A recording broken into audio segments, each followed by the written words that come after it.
In this video, I'm going to show you how to set up VS Code with Python. The first thing you need to do is open a browser. You can Google VS Code, or you can go directly to the link and just go code.visualstudio.com. And it's Visual Studio Code you want, not Visual Studio. Now I'm on a Mac and it's automatically taken me to download for a Mac, but if you were on a different platform like Windows, etc., it would tell you, and you can just pick which one you want.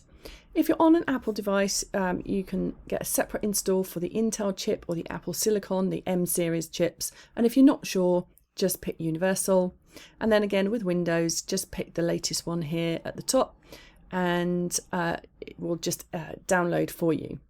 Once you've then downloaded it, double click the file that it downloads to install it onto your machine. Now once you've installed Visual Studio and it opens up, it should look something like this. It will be slightly different because I've already previously installed it on this machine.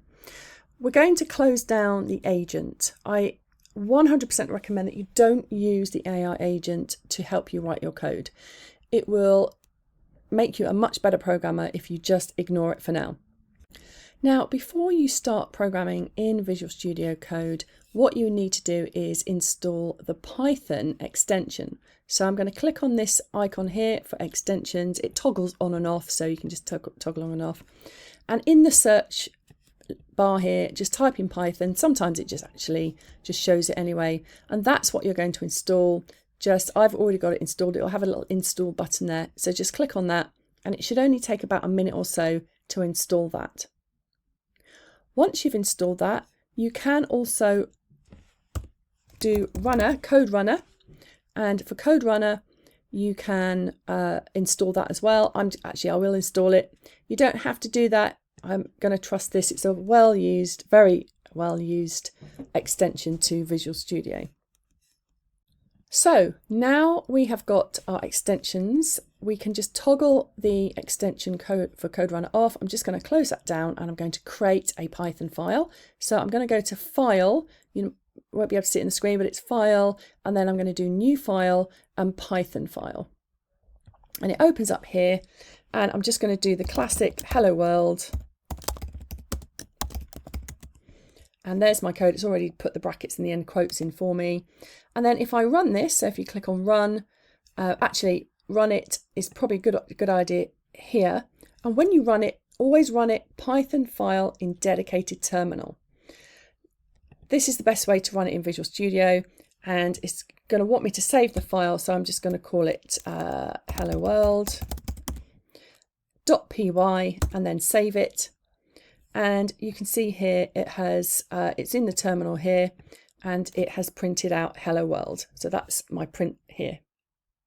So just a quick reminder, run Python file in dedicated terminal.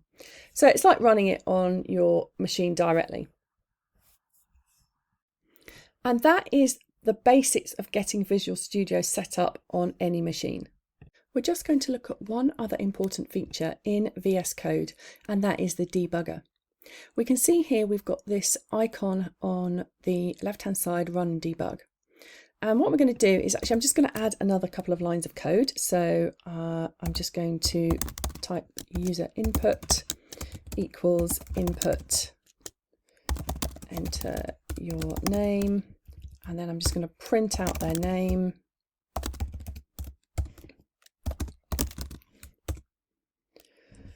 Okay, so just some standard code here, but this time what I'm going to do, you can see that you can put a little red dot if you click it on and off by every single line of code. And these are called breakpoints. You might know about breakpoints, and I'm just going to put one here on the line number 2. If I click on this run and debug, what it's going to do is it's going to step through the code one by one, and it's going to allow us to pause the code to inspect the variables and do whatever we want to have a look at. So we can see here we've got user input. I'm just going to step over, we've got these little controls at the top. I'm going to step over this line of code, and I'm going to enter your name. I'm going to press enter, and we can see that we can inspect the local or the global variables depending on what they are. So we can toggle those breakpoints on and off. So if you've got a bug in your code, you can put a breakpoint, run it in the debug mode, and it will step through the code so you can see what's going on with the variables instead of having to print it out. And you can just carry on with it there, that just carries on and it finishes until it runs out of code, or you can step over each line or stop it and restart it. Hope you find this useful. Don't forget to like and subscribe.